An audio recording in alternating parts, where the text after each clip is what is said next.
Now, one thing that we know is that the life that we live in this world, we cannot live free from all sense of anxiety and concern.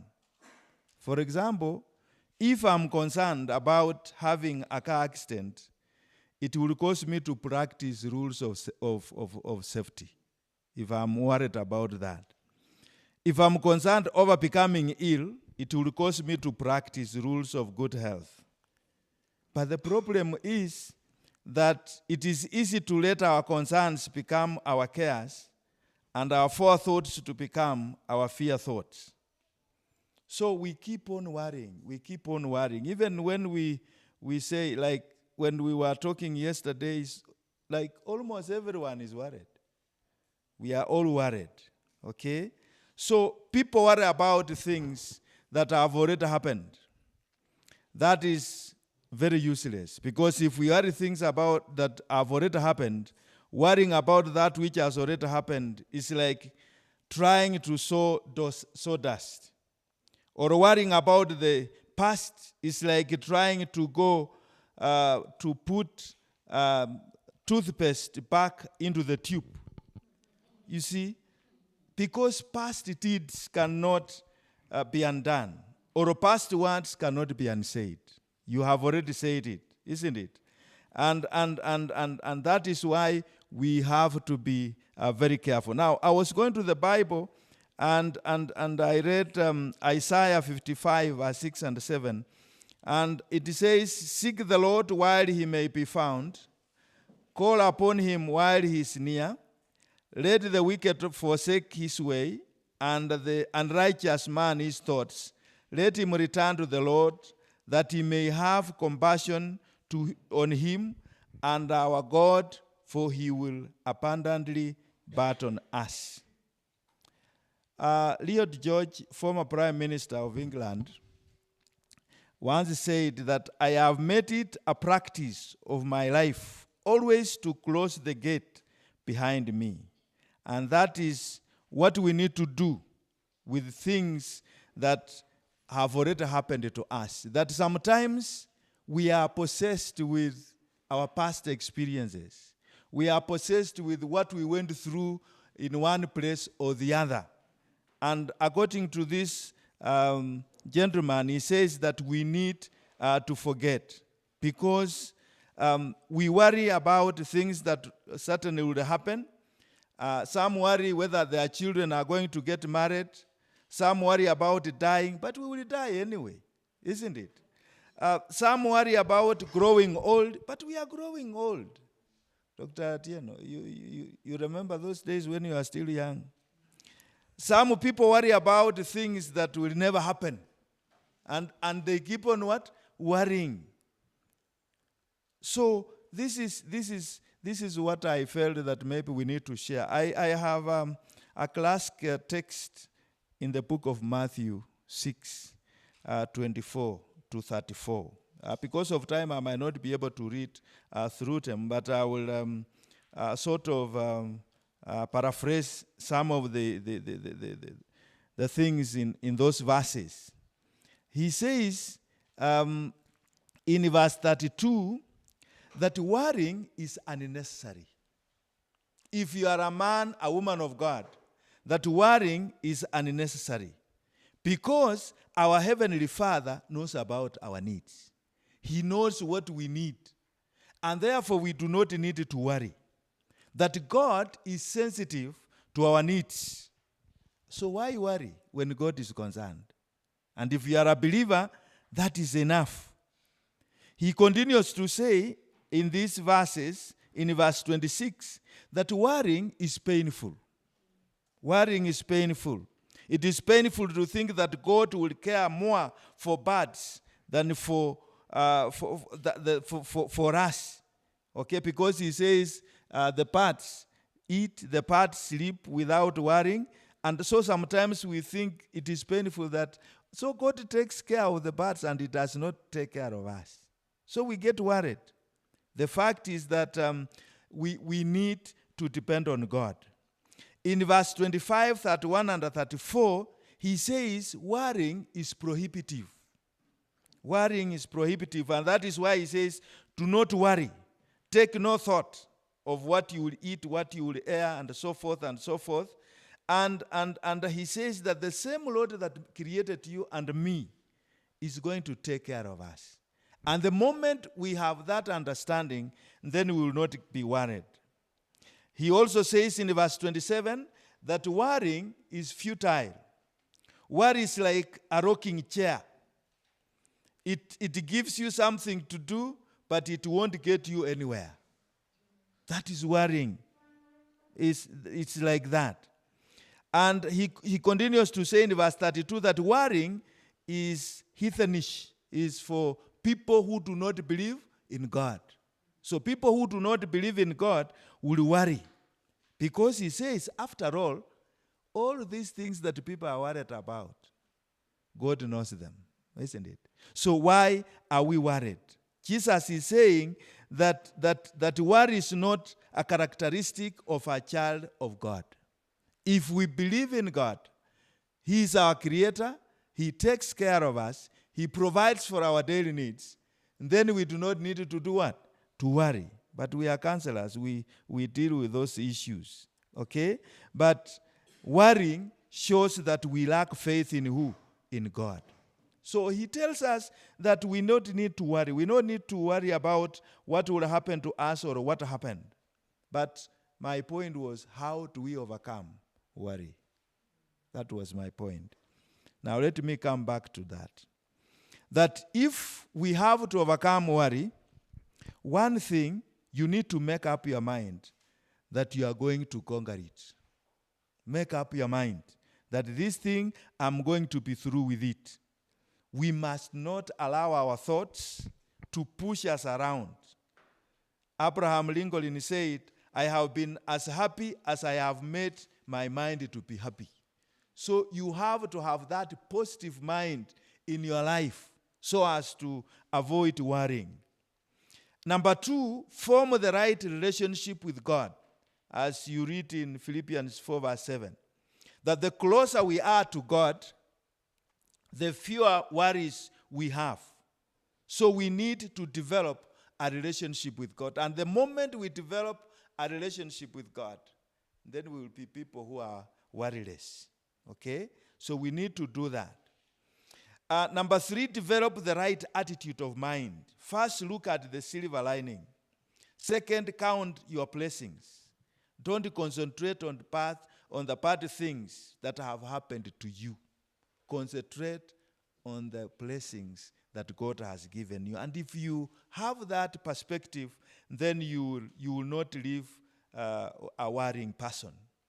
Number 4, do what you can do and turn the rest over to God. There are things that we can do.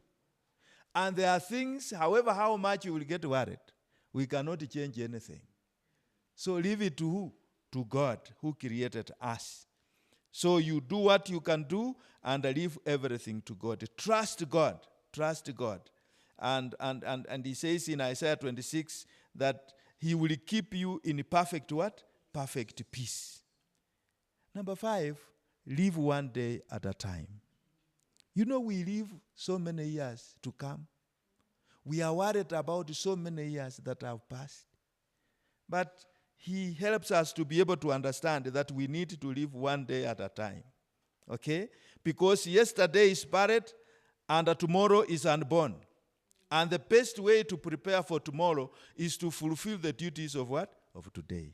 Live one day at a time. And that will help us to be able to live a life that is worryless. And lastly, I want to say, engage in a purposeful work. Even in Eden, God saw the need for employment to ensure man's happiness. And so he tells Adam and Eve, I've put you here, I've given you the garden to trace it. Okay? So we need to engage in a purposeful work. So one wise man said that he had no time for worry, but in the daytime he was too busy, and at night he was too sleepy. When he involves himself in activities. And the reason why we are here, I just want to say that let's enjoy ourselves. Let's trust that God will take care of us. God will take care of the things that we have left behind. And as we share together, let's celebrate God's leadership in our lives. It's my prayer for this day. Can we stand as we pray together?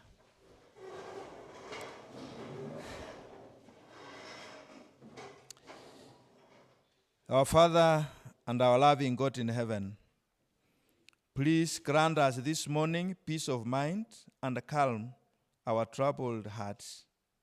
Our souls are like turbulent sea. We cannot seem to find our balance, so we stumble and worry constantly. Dear Lord, give us the strength and the clarity of mind to find purpose and walk the path you have laid for us. You are the strength of our life. You are our rock of our fortress and our protector. Therefore, whom shall we be afraid of?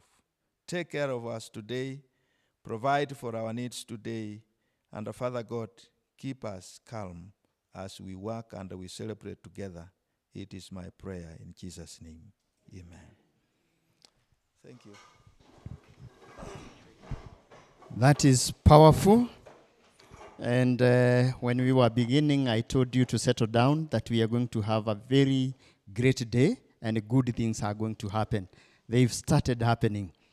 Let's celebrate our pastor, Pastor Alex, for that powerful sermon that about worrying in biblical perspective. And now I know you'll not worry, because there is somebody who is taking care of it. But you are taking your position to do what you are supposed to do, and you are living each day at a time. So, yeah, we started this workshop yesterday, and I know a number of us were not with us. Those who are not with us, we want to remind you what we did yesterday. And those that were with us, because I know all of you who were with us by your name. So, we'll have 5 minutes to recap or to link ourselves with what we did yesterday. And this was to be done by Kapsil, but Kapsil has already led us powerfully here. So I want to step in and do it within 5 minutes.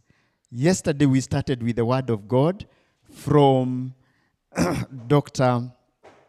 who? Reverend. Somebody who can remember? Rebecca, very good. You can't forget Rebecca.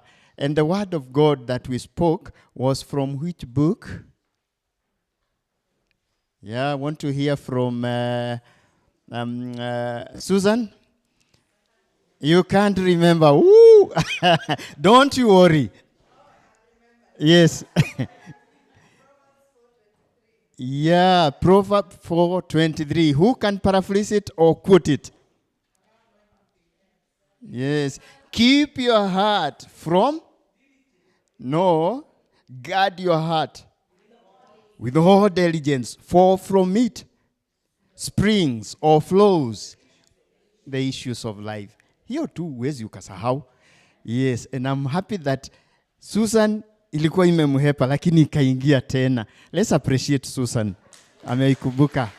Then after that we had the vice chancellor who opened who opened, but before the vice chancellor we had the chair Kupca, who told us about when Kupca was born. Who can tell us when Kupca was born? Yes, when Kupca was born, and by how many universities gathered together. These are things that should be in your... Yeah? 4 universities. Very good. Let's clap for Dr. Rose. Yes. Let's appreciate Rose.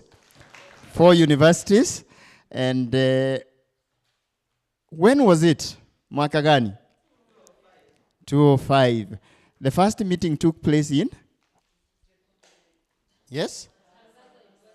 Tangaza University. And today we have a lady, a counselor from Tangaza. Who can tell me where she is? Good. She's here. That's good.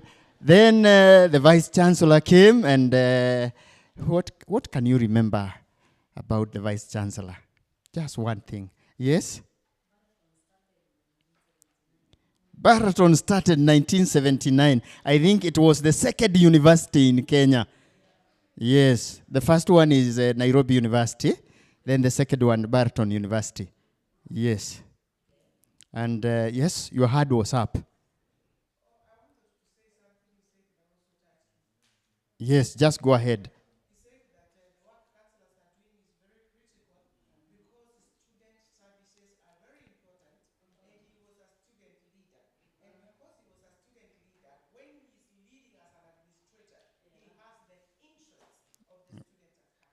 Yes, let's appreciate our dean from Kisii University. That's very good. Haki counselors walikuwa present physically, spiritually, mentally, psychologically, what else? Socially and emotionally. That is good.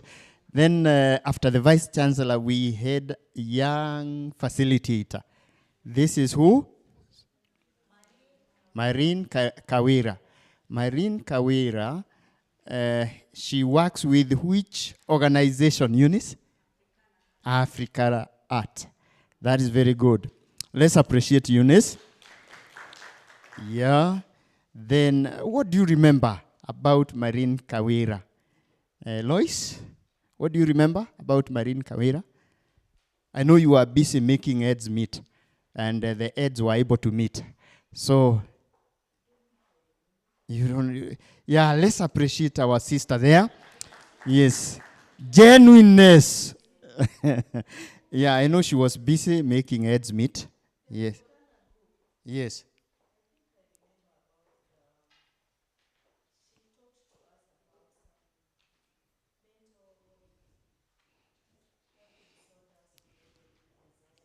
With anxiety.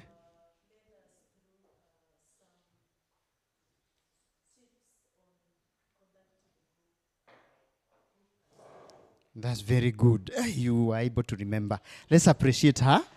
Yes. And there are cards. Tulikuwa tunapeana hivi. There were some writings on those cards. It was not just a physical exercise ya kupeana card hivi. Ilikuwa na message. Tell us, what is it that you are able to remember that was written in that card? We start with who? Kamau?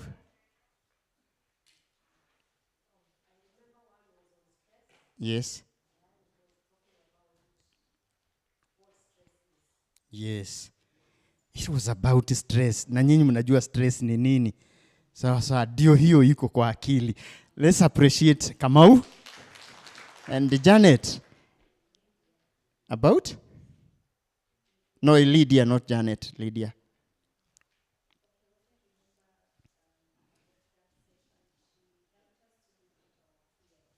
Yeah. To look at our fears. Yes, to look at our fears. And there were quite a number of us who said their fears. Yeah, you remember? We did say our fears. Yeah, mtu alikuwa anasema, I fear snakes, I fear rats, I fear darkness, I fear water, I fear height, all that. So let's appreciate Kamau and Lydia. Let's appreciate them. And yesterday we said that you will always be appreciated the way you appreciate others. So if you want to be appreciated, well, appreciate them. Then after Kawira, we had Professor. Who can remember his name? And yeah, I allow every other person to remember his name, apart from somebody from Moi University. Yes. So, Professor Gakinya, that Benson. That's very good. Professor Gakinya Benson, what area did he tackle? Those that were around. Rebecca? Is Rebecca with us? No. Oh. Triza. Yes, Triza, remind us. Oh, you were not in. I know Jane was busy doing Kupca ministry. Is there anything you remember about Professor Gakinya? Or you are busy with the Kupca ministry?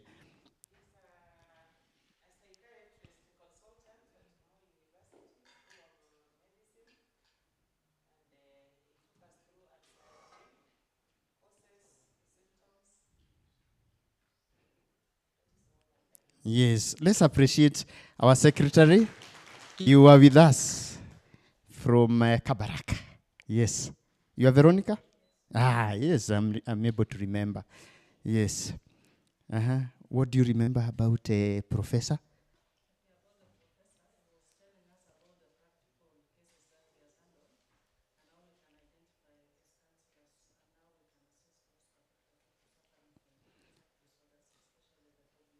Okay, that's very good. Let's appreciate Veronica. Then we had who? From Must?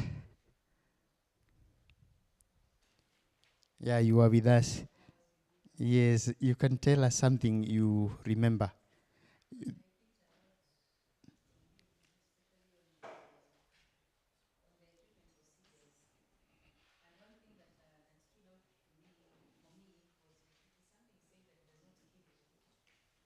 Yeah.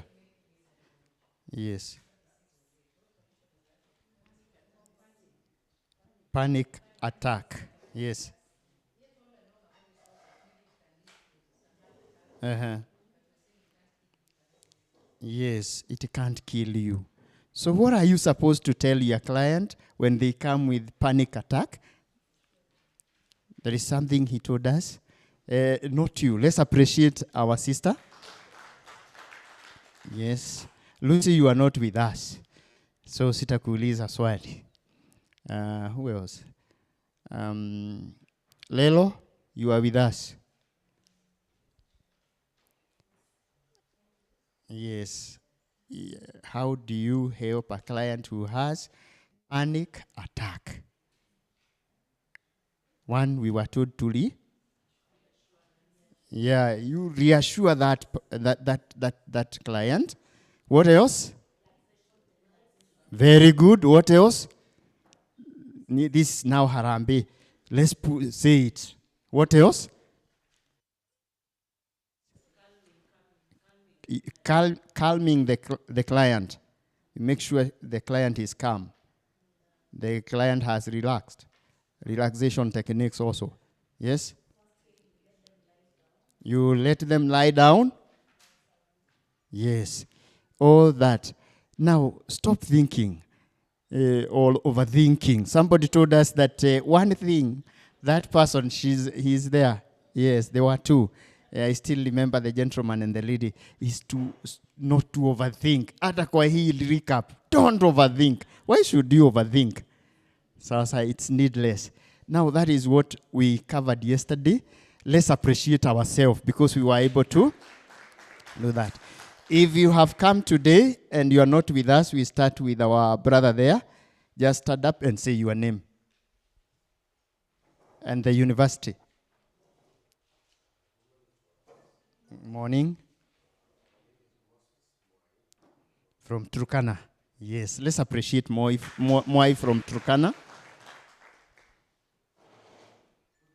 Good morning. Yeah, from UON, the mother of all universities. Then we come to Lucy. Good morning. Yes, let's appreciate that. Are they with us? I can see one of them. Morning. Welcome, Judy. You are also not with us. Morning. Yes, Pamela, welcome. From UON, yes. Good morning. Welcome, Betty from Masai Mara. Yes, sijui kama umetuletea nyama ya swala. Yes. Yeah, Wajau, did you greet us? It was Wajau and the other lady from Karatina there. Morning. Yes, Joseph. Let's appreciate Joseph. Yes. Good morning. Yes, let's appreciate Kamau. Yeah, we have a sister there.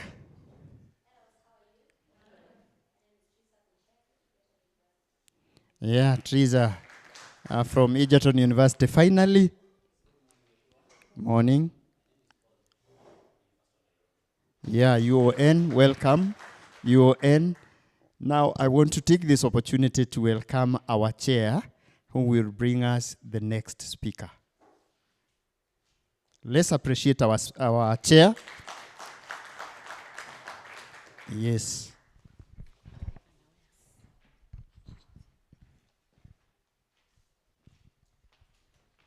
Good morning, everyone. Allow me, first of all, to take this opportunity to welcome all of us to day 2 of our conference. I am excited that we are almost having half of the universities here today. We are still hopeful that others will join us in the course of the day.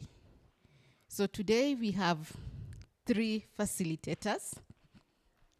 We have 3 sessions that we have to do before lunch. And then we will also need to have teamwork immediately after lunch that will take us to the farm, Baraton farm. So Dr. Malon and Lois will be telling us more about that. So our first facilitator is Dr. Pamela Lunjalu from Nairobi University. She's also the assistant dean, Kikuyu campus, isn't it? Faculty of Education, Kikuyu campus, Nairobi University. So she will tell us more about herself before she begins presentation. So because we are running late and without much ado, let us put our hands together for Dr. Pamela. Thank you. Yeah, we keep clapping until Pamela is here. Pamela is passionate about Kupca. Every time she calls us and tells us about Kupca, and she will say, I want to participate. Here is Pamela, loaded with information. Let's celebrate Pamela. Good morning, colleagues, once again. As I listened to the recap, I told myself that God loves me because my presentation is over.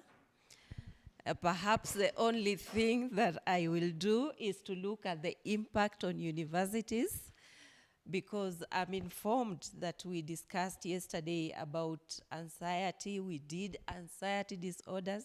Is that the correct position? From experts, yes. And so that is why God loves me. I am grateful to God to be here. My colleagues from the University of Nairobi understand why we are saying we are grateful to God to be here this morning. We apologize that we did not make it yesterday, but our spirit and our everything was here, and the Lord has brought our dream to fruition. Let us give him a clap. Yeah. Apparently, our preacher of the day has actually summarized the presentation. If we listened to him, I picked out this. Why worry? And so that brings us to anxiety. Why do we get anxious? And that is what is in my presentation, and some of it I will skip. And yet we worry. And we worry to levels where we are not able to perform. And that brings us to anxiety disorders. Because when it's excessive and we are not able to perform, then it becomes a disorder. And you know what? So how do we stop worrying? And what is that? Interventions, both for our institutions and as counselors, and how we do take care of ourselves. So Thank you so much. As I was coming this morning, when I reached Kupca town, I just wondered how to come because it's not a walking distance. So I asked the service provider, how do I get to Baraton? And he gave me some suggestions. And part of the mode I used, we began to talk. And this is where I'll start my presentation. We reached somewhere down, there is a river, is that right? A stream. And we stopped, and he told me, Mwalimu, you know, some of our girls from our university are raped here at night. You know, when they go to town and they come late. Some of those borders are not borders. They pretend they are borders, but they have harmed our students. They have raped our students.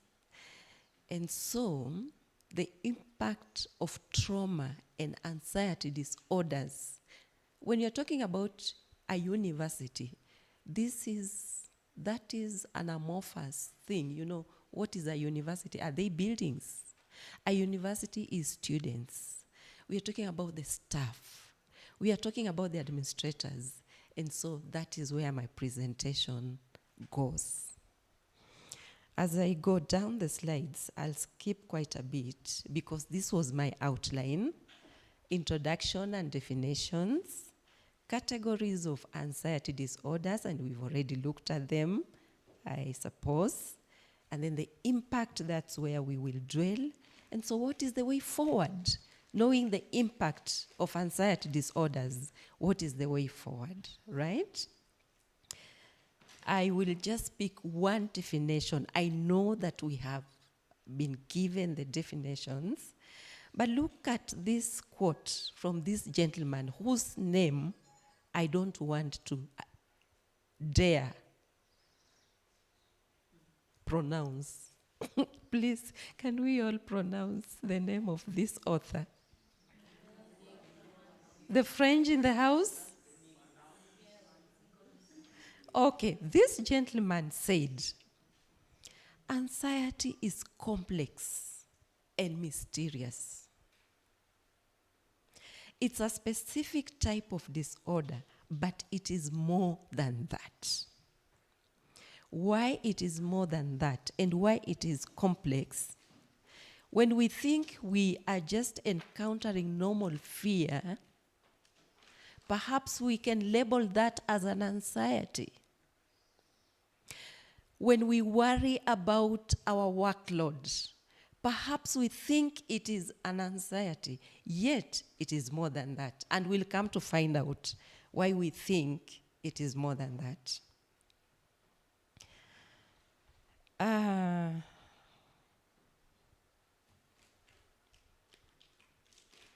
Have we ever experienced some form of anxiety? Yes or no? It is an interactive. This is not a lecture. It is an interactive. And you see, Carl Rogers, there is no one who has the monopoly of information and knowledge. So it's going to be an interactive session. We've experienced some anxiety. True or false? Is it good for us? To some extent, is it good for us? Yes, anxiety can motivate us to deal with some problems. Can we mention some of those problems? When I am anxious and I am headed to read for an exam and I'm preparing for an exam, for sure I'll read. So it motivates me to do some things. Which other problems does it help us to resolve? To really be thorough about. Hands up. Today we are going to be interactive, right? Which other problems? To prepare for an event. When you have a son-in-law planning to come, honestly speaking, we will present the best of us, right? And so it is good to some extent. Yes, you are anxious. What is the expectation? What are the cultural expectations? How do I dress? How do I do this? So to some extent, yes, it is good for us. And it prepares our body to respond to dangerous situations by either facing that problem or running away from it. Now, it is harmful. And I think we covered this. Do I really need to go through this? We covered this yesterday. No harm. It is harmful when it's consistently experienced. I am worrying about an exam. It is good that I'm anxious that I need to read and really do it hard and prepare. I am coming to do a presentation like this. I'm telling you, I was anxious. I was anxious when we started worship. I wasn't here. I had to sneak to the next room just to make sure that my slides are working. I was anxious, to tell you the truth, right? But you see, it is good. However, if that anxiety went to an extent where my time comes to do the presentation and I'm saying, I'm worrying too much, I'm not ready, and the day ends and I've not done the presentation, then it is harmful. It hinders me from performing certain tasks when it is in excess. When it occurs over a long period and when it interferes with daily functioning at work, at school, in the community, or at home. I want us to forget about the school. We shall talk about that because that is where we are going to talk about the impact. At home, how would anxiety become harmful? This is our thing. For example, anyone of us? Yes. Yes. When you are overwhelmed with anxiety and you fail to take responsibility. What do you want? Conjugal rights. Conjugal rights. And I want us to talk about that.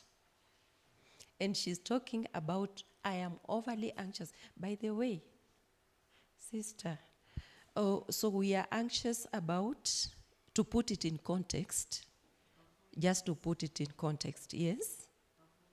Or performance. Whether me as a woman, I will respond appropriately, or as a man, I will perform. So because of that excessive anxiety, then we end up not doing anything. Ni sawa? Tunaelewana? Yes. Okay. Right.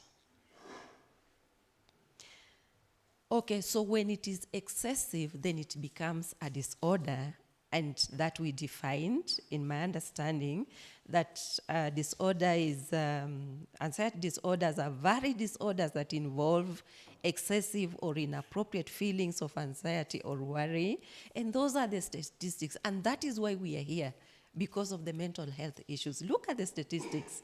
Just look at that. That worldwide, anxiety disorders affect an estimated how much percent? 3.6 of the global population. And this is a study carried out, a report derived from a study carried out in 2017.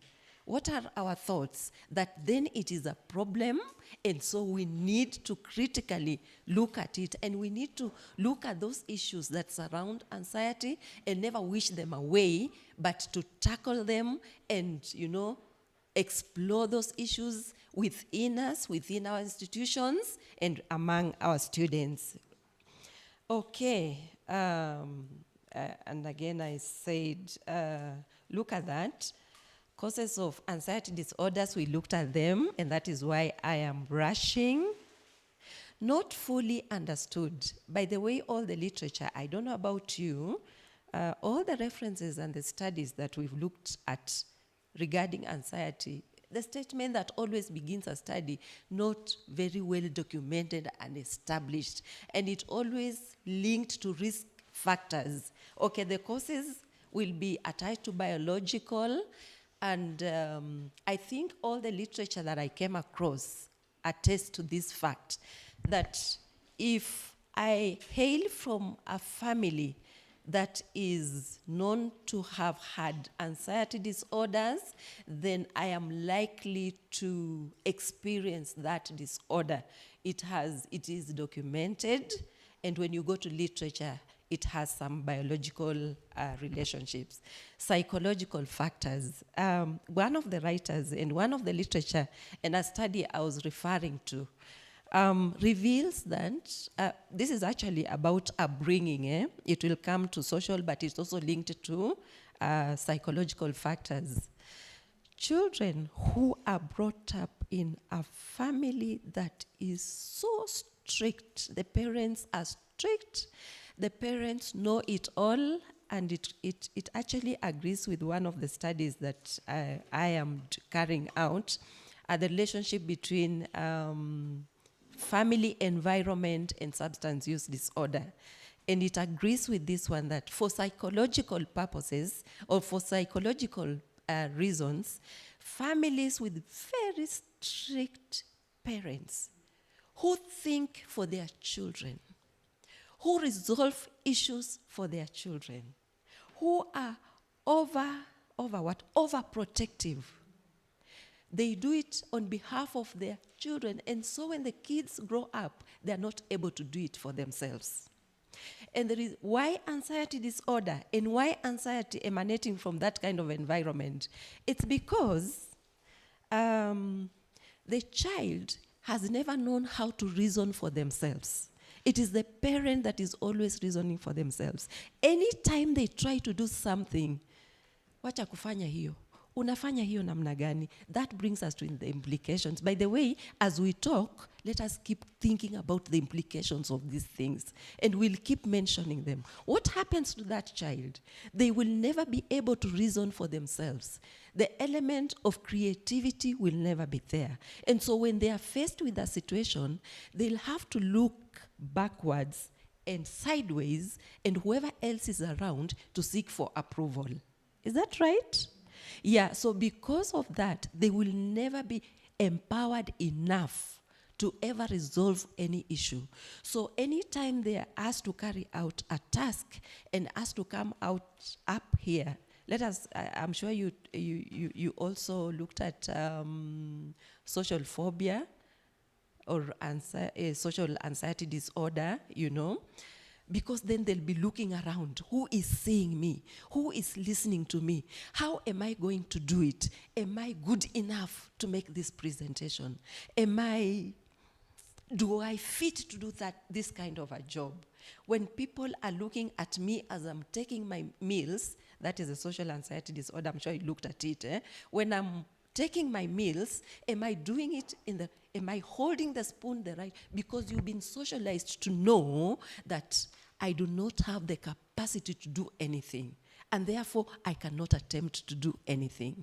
And so anytime I begin to do something, I have to seek for approval, and if it is not forthcoming, then I'll just won't do it because I have been socialized that I'm not good enough. And the explanation goes to the other side. That those who bring up kids, if children grow in an environment where they can explore, in an environment where they can let them mess up the house, right?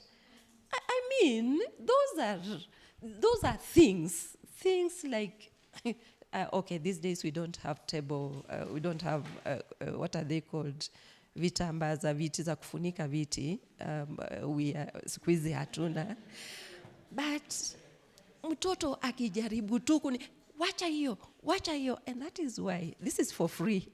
It's coming as we talk, that those of us, the young mothers in the house, let our house helps, our helpers, domestic workers know these things, because then you will be insisting on a very clean house, but what is the impact? What is the impact? You have not allowed the child to grow.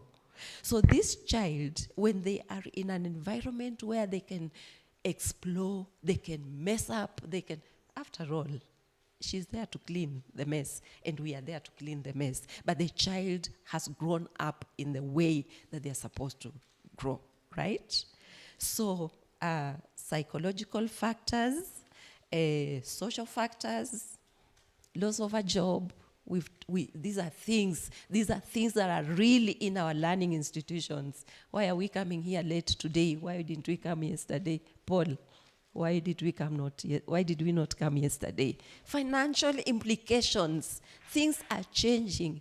We are facing, some of us, our jobs are at stake, and that is giving us some waters.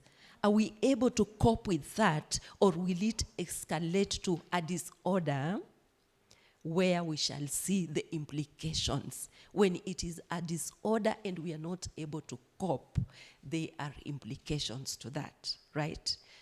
Why am I even waiting to talk about implications at the end? Let's just talk about social factors, things to do with, breakups in our families. Those are social factors. Menopause, tuko hapo ama tunaelekea hapo. I mean, I cannot handle the sweat and the things and the moods and the everything that comes along with it. So they are giving me anxiety. It becomes a disorder when it is excessively, when it preoccupies my mind and I cannot work. I cannot cope. I cannot function because my mind is preoccupied. And so I am sick. I am actually sick. By the way, when it's a disorder, it's a medical condition, psychological, medical implications. So these are really things that we call morbidity. This is a situation where I have an existing disorder like depression, and then I also have an anxiety disorder. It can be a social phobia. It can be a panic disorder. It can be a generalized anxiety disorder and any other disorder. So if I have an existing condition in my body or even in my mind, remember when it is a disorder, it has to do with a central nervous system.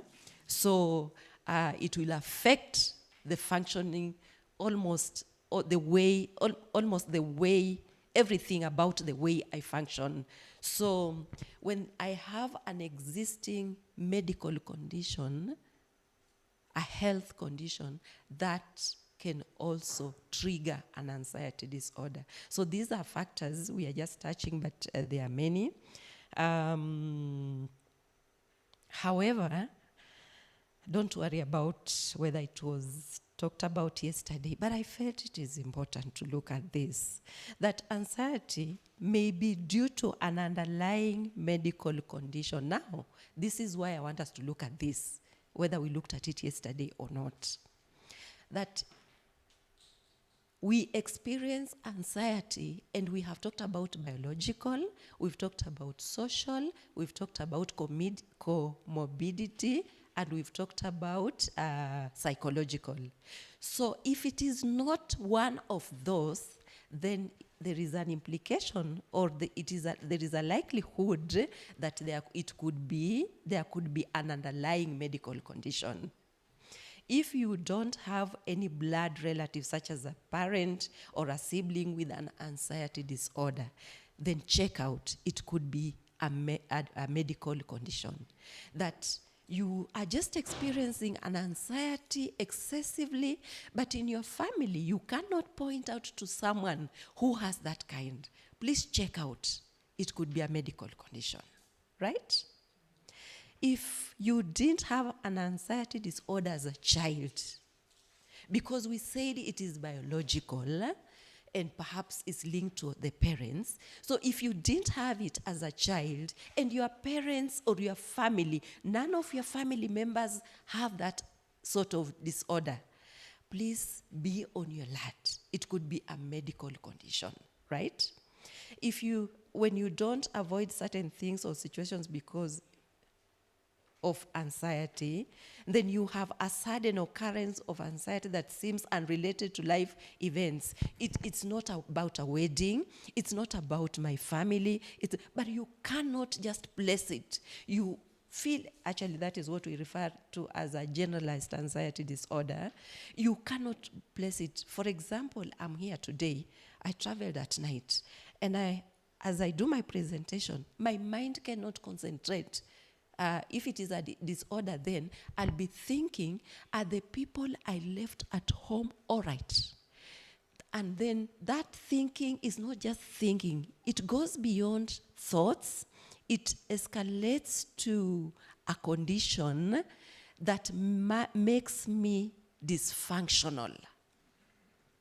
I am here, but I'm disturbing the chair.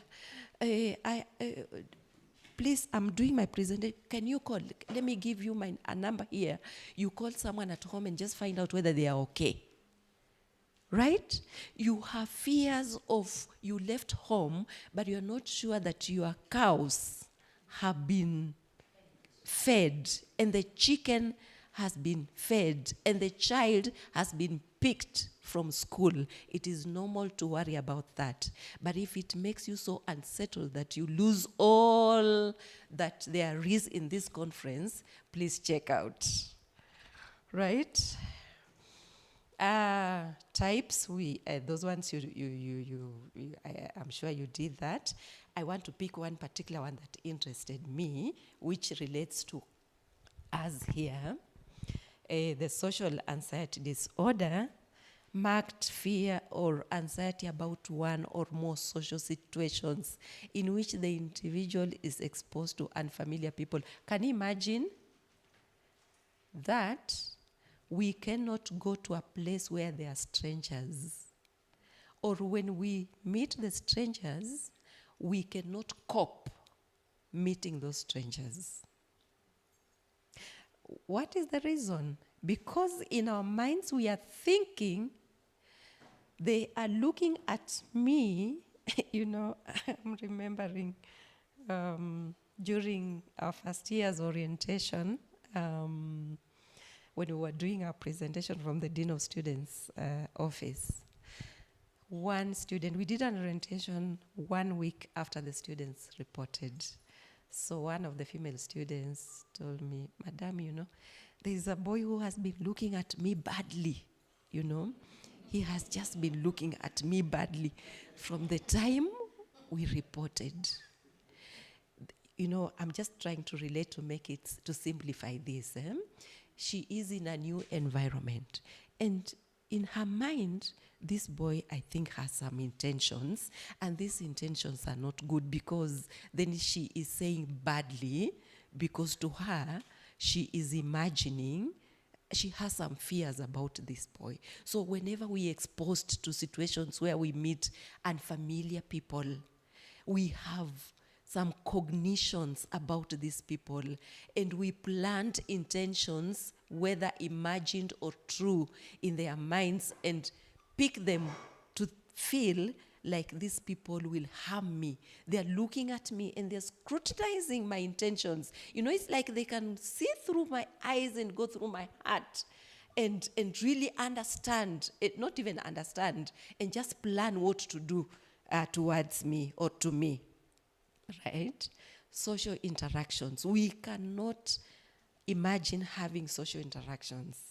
For example, having a conversation, meeting unfamiliar people, attending parties or get-togethers, being observed when we are eating or drinking, or performing in front of others, giving a speech, speaking to someone in authority, or using public restrooms.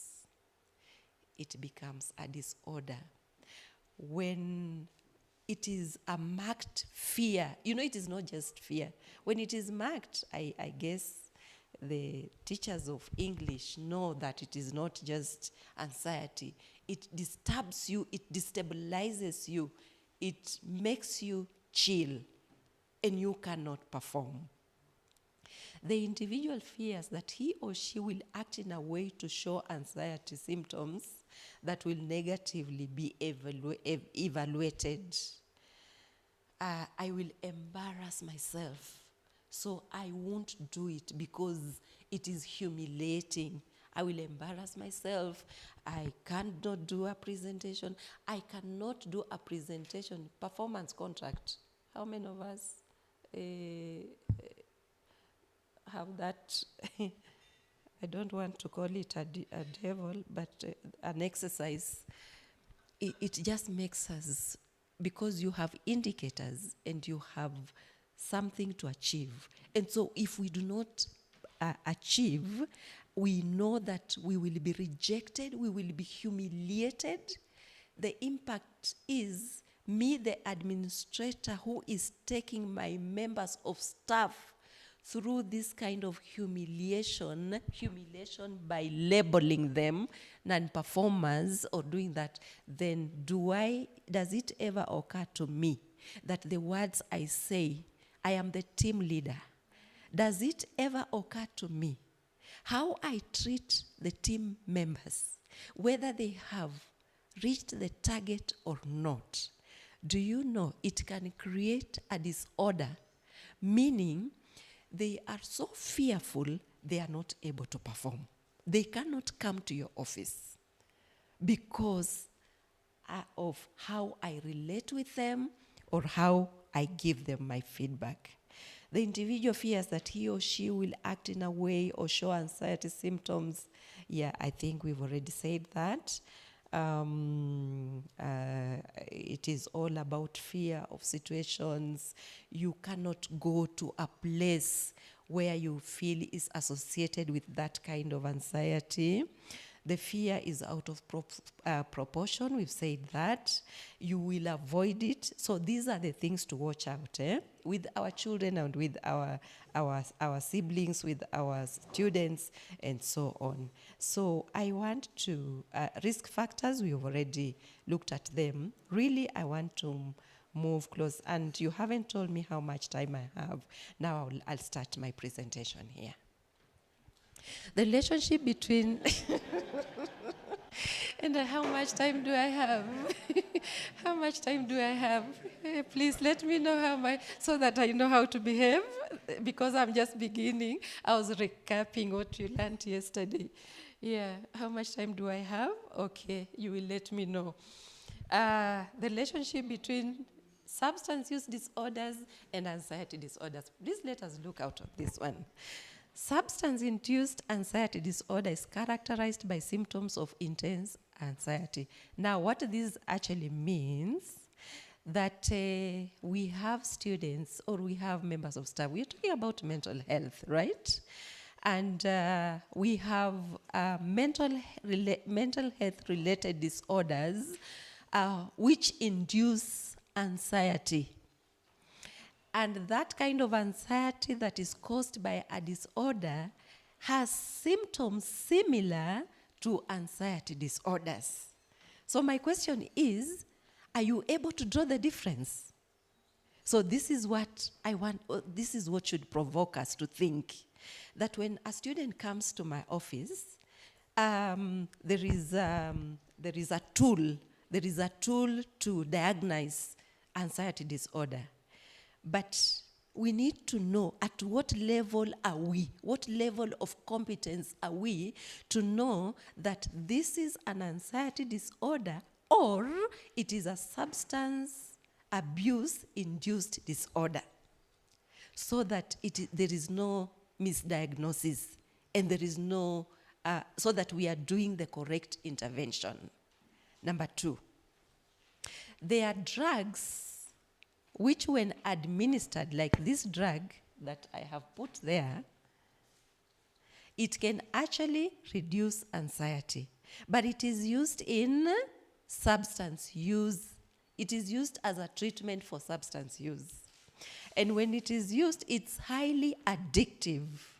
So when it is highly addictive, because someone would think, when I have anxiety, I'll take this drug. So if I want to take care of my anxiety, then I'll take this drug. It can become dependent. You can become dependent. Thank you, Chair. I have a lot of time. Yeah, thank you so much. Yeah. So then, because it's helping me reduce my anxiety, I might end up misusing it. It will not be taken for the purpose which it was meant to treat. What is that kind of a situation called in substance use disorder? Taking a drug to reduce the symptoms, not to go through the withdrawals, but you know that you are, actually it's an overdose, I got it myself, it's an overdose, or misusing the drug. So let us be very careful, right? Being exposed to withdrawal drugs, I've already said that. Abuse of anti-anxiety medication, such as is often the result of prescription for an anxiety disorder. It is prescribed for an anxiety disorder because you're feeling like it will make me calm down, but it can be misused or overdosed or so ask yourself, is this a common expression of anxiety? So that we know that it is just a general anxiety, or it's a panic disorder, or social phobia, or a generalized anxiety disorder, and it is not a disorder that is associated with another medical condition or a medical disorder, right? Is the client's anxiety associated with another mental condition, another medical condition? Medication side effect or substance-induced change. Those are the things as practitioners, please let us just watch out and seek for more opinion, a more advanced opinion, or just seek for another opinion from an expert as we deal with our students and our staff. Now, the impact. Let us come to workplace anxiety. I'll leave my slide. This one we shall talk. What are the workplace situations that trigger anxiety? We will look at the staff, we will look at the administration, then we'll look at the students. We'll look at the students last. So let us talk. This is my presentation. What do you have to contribute to this? Let us look, because, we live in an environment. Just throw your mind back to where you are coming from. Because we are not coming from heaven right now. We came from somewhere. Sindio? Tulitoka mahali. Ni vitu gani hapo vinaleta anxiety mpaka inakuwa disorder? Let's shoot our hands. I can cross this because it's not a presentation of, okay. I can feel the economy is causing a lot of anxiety. Say that again and explain and put it in context. Yeah.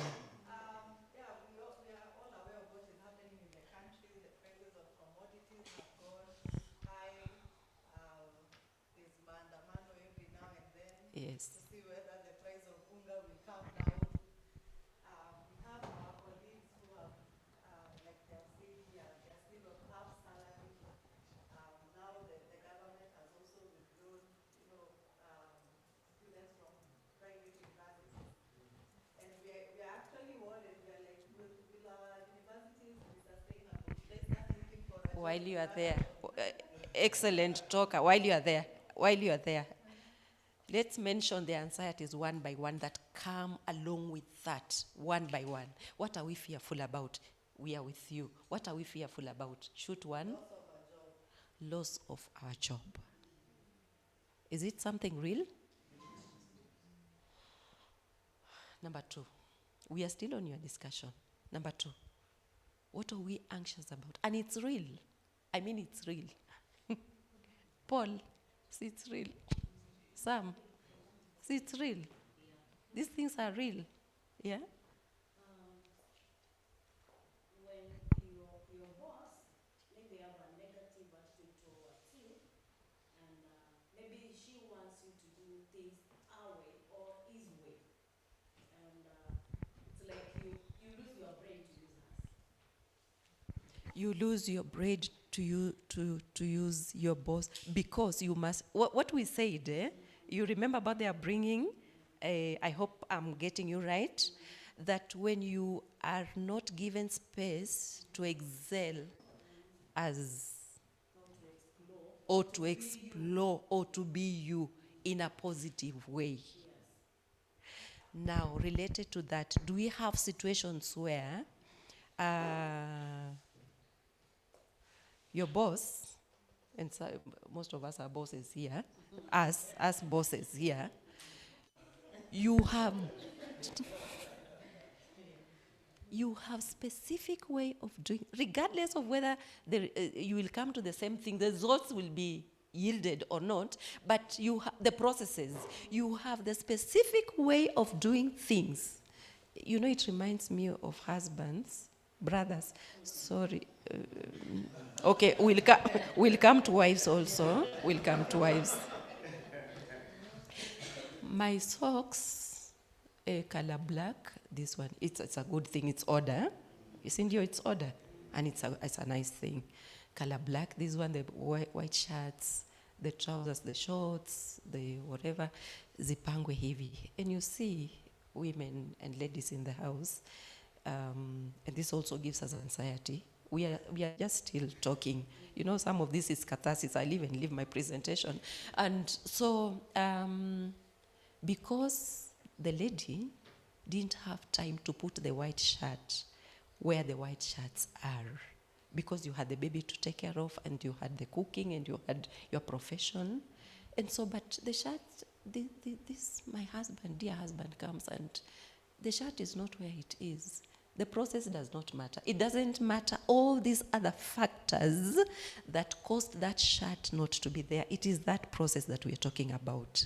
Yeah, I could still remove that shirt and just place it where it belongs, because I didn't have time to do that. That I could still have performed, I performed the task, but the processes, because of certain circumstances, I didn't follow the strict protocol and the processes. And so things have gone wrong. So whether the results were achieved or not, so lack of being, so I am apprehensive. I cannot perform, because every social phobia, every time I want to do something, my mind is overly anxious about whether my boss will respect my decision or my process or not. So it incapacitates me. Nimesema kizungu sawa? Iko sawa? Yes. So that is where it. Okay, let's keep talking around Susan's conversation. Let us keep talking around that conversation. Anxiety over job loss, and it's real. These are things we are going to talk about. And our students, let me also give you an example. We have a lot of first years who come, they are extremely needy. Right now, they're doing exams. They look at us and they think there is a miracle that we shall go and talk to our vice chancellors and they will be allowed to do exams. And yet there is a policy again. There is the university policy. So what happens when you allow all the students so even this little money that we expecting to be paid, where does it come from? So we are torn in between. We are so anxious until some of us, we will have to switch on our phones because we are not very sure of what to tell this child, and you don't want to break their heart. And you also don't want to give them false expectations and promises. Okay, let's continue. Remember, I was given 40 minutes to start my presentation. So, implications. Let's begin to talk other implications. Anxiety disorders. Well, it can just be anxiety, and it can also be when it is a panic disorder. I want someone to give us something about a panic disorder, but you can go ahead, ma'am. Yeah.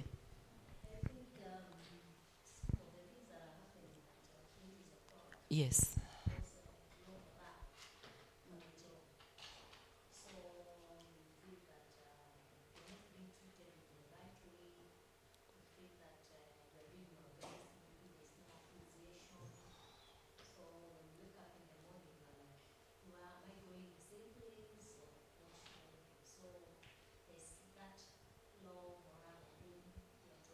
Right.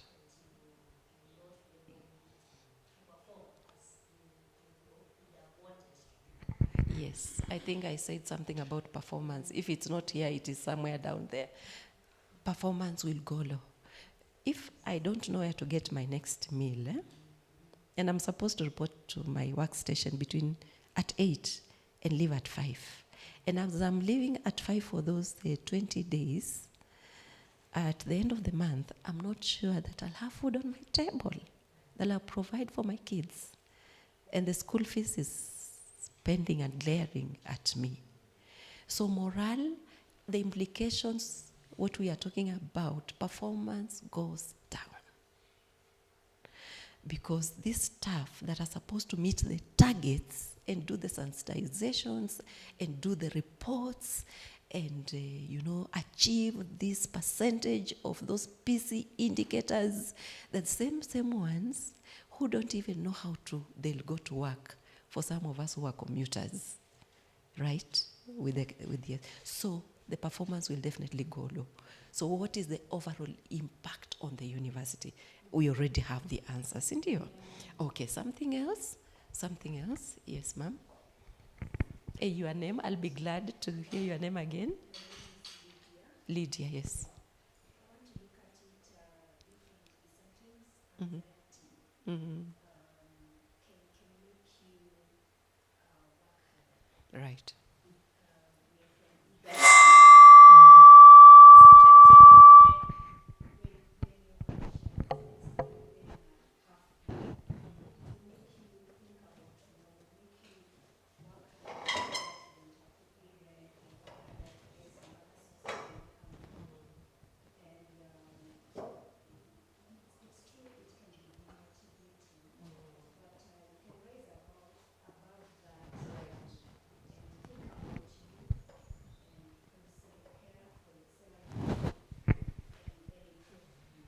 Great, great. Actually, it's the last part of my presentation, self-care and way forward. We shall look at that. That is very true. If you notice at the beginning, we talked about anxiety. Is it good? To some extent, and I think we did that. That will motivate you. Why we've taken this trend is when it becomes a disorder. Yeah, so we are now addressing it as a disorder, and then how it impacts on us as individuals, as our institutions, and as whatever, on our students. Yeah, maybe I can take 3 more. Yes, Paul. Well, let me say that it can also have impact on our performance. Specifically, I'll quote something that I just got from a student Yes. right now. Right. I'll just read one of the paragraphs I've just written. She says that as a student, I find myself facing significant challenges that are hindering my ability to successfully complete my studies. Specifically, anxiety has become a major handle in my academic journey, affecting both my performance and overall well-being. I just can't right now. Yes. Meaning that it has a negative impact on our students at universities, Right. where they are not able to perform academically, Yes. and they are affected socially.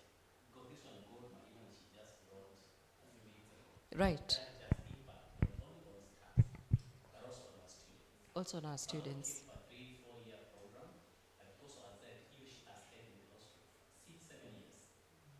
They register, they defer because of anxiety. So what is that? How does that impact on the learning in our particular universities? We have students who cannot pay fees. Of course, some of them will defer, but up to when? When will that money ever be found? Let us keep talking about the impact. There are those who will defer. There are those who will drop out. And there are those who will, let's talk about, who actually some they've already done what? Do we have institutions where students stay outside the university premises? They stay in rental institutions. Have you ever visited any of those rental rooms where the students stay? Tell me in a minute about the environment where our students live. Then I will share mine. I want someone who has literally walked in those ramshackles and seen where our students live. we are talking about implications to a university. So whom are we churning out? Both academically, mentally, are they ready for the job market? When a child for 4 years lives in that kind of environment, are they able to meet the expectations of this employer? I want someone who has walked, I'll tell you my experience, someone who has walked into those. Yes, Paul. In Nairobi, we have apartments at Gara where students live. Yes. I once met one of my friends who stays in Gara, and they share rooms with students from other institutions. And you find that one of the roommates is a smoker. This one does not smoke, so she is exposed to that environment. And sometimes even lose the items from those schools. Those who find that one is maybe coming to there for college student, the other one is in other university, and they are like 4 in the same room in different spaces. That's still same room. Is it same sex? Do they live same sex? Yes, but you find that they could be in different rooms, but in the same apartment. Yeah, same apartment. This room is occupied by ladies, Yeah. and the gentleman on the other, but they share the same facilities. Yes. So what is likely to happen? Because at the back of our mind, the way we discuss, at the back of our mind, let's just remember to have impact at the back of our minds. Yes. So what is likely to happen? Perhaps someone can contribute to his point. Same environment, same space, okay, different doors for males and female.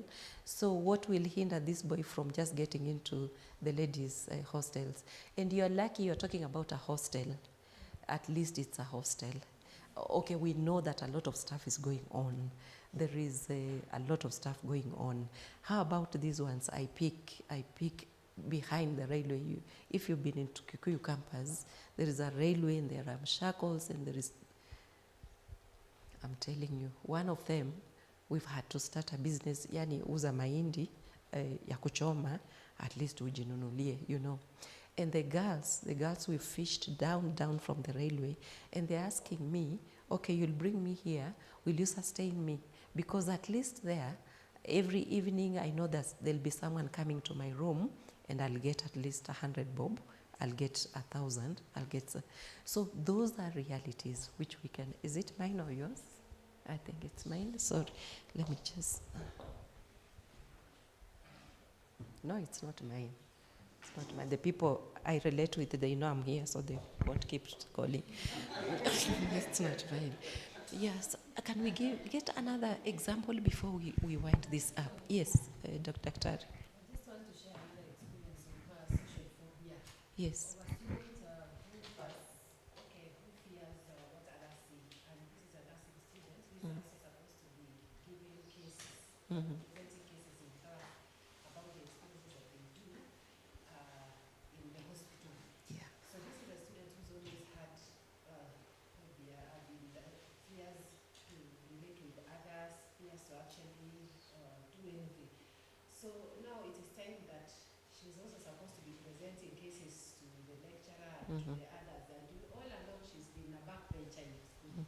Okay, she's been performing but always a backbencher. But this is now a time when she can't really move on without also making presentation. So because of that, she actually has even, she even reached a time she wouldn't go to class, she wouldn't go to those ward rounds, because now going to ward rounds also, you meet with the supervisors and you do all these things.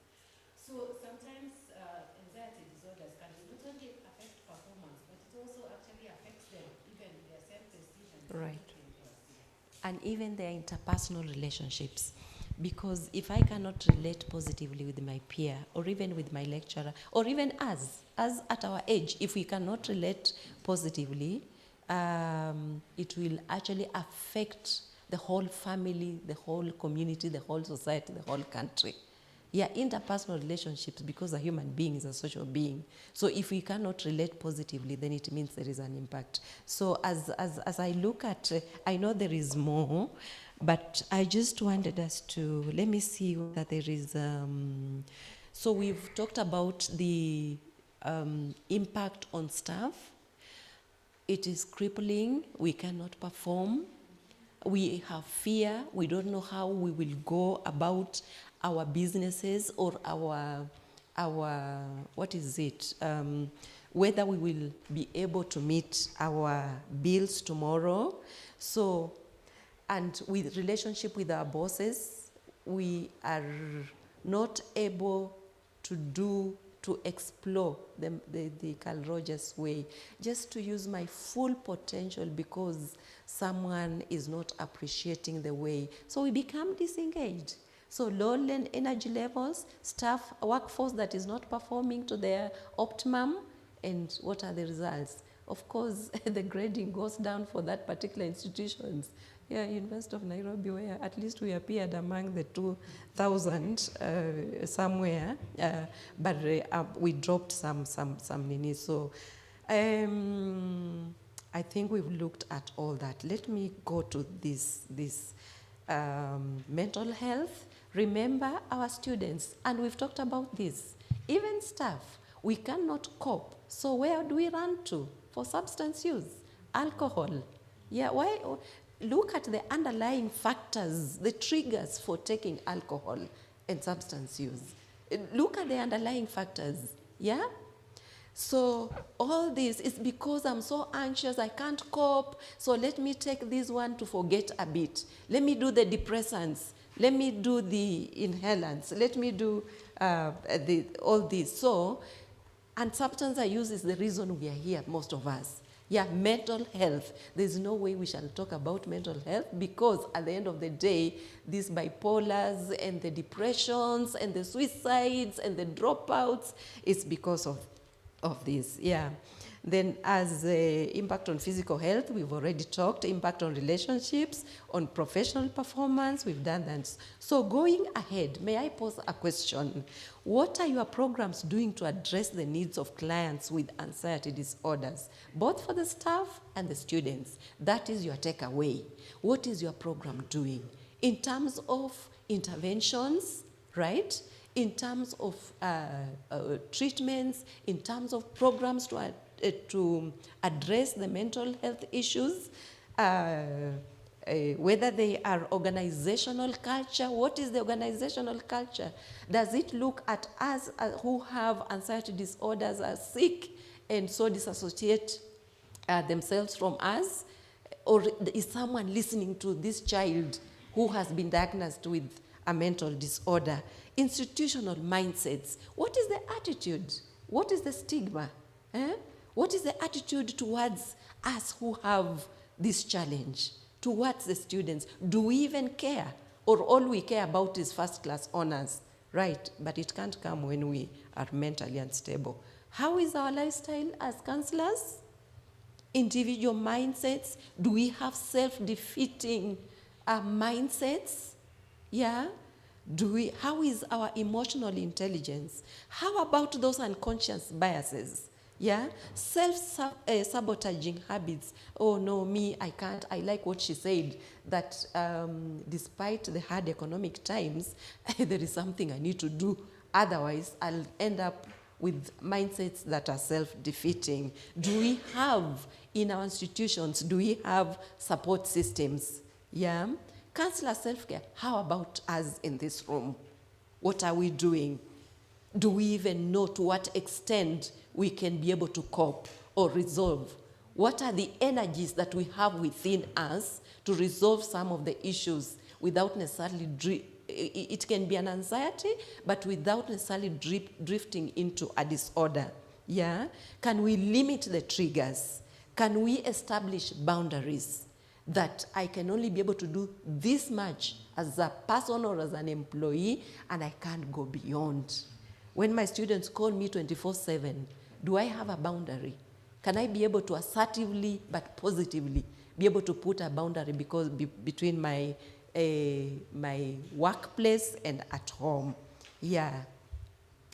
We've talked about all that is self-care. It is early interventions, promote awareness. Let's have holistic treatment approaches as institutions. Holistic, one of the recommendations as I wind up my PhD study was based on interdisciplinary training of counselors in counselor training institutions, so that it is not just Carl Rogers, it is not just the counselor training me from first year to the last year, that we have psychiatrists, that we have mental health workers, that we have psychologists, that we have doctors. By the time I'm leaving that place, I have a holistic approach to issues in life. We have religious individuals, we have social workers.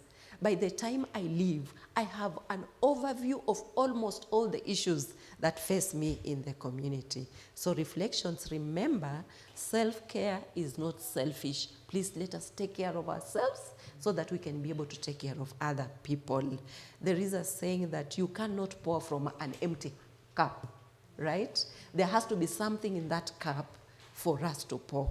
But if there is nothing in that cup, then we cannot pour from that cup.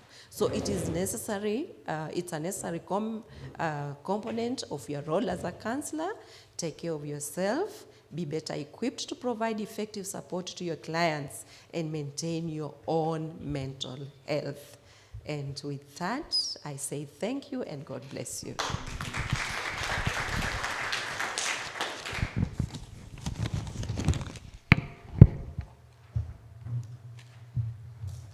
Yeah, let us appreciate Dr. Pamela.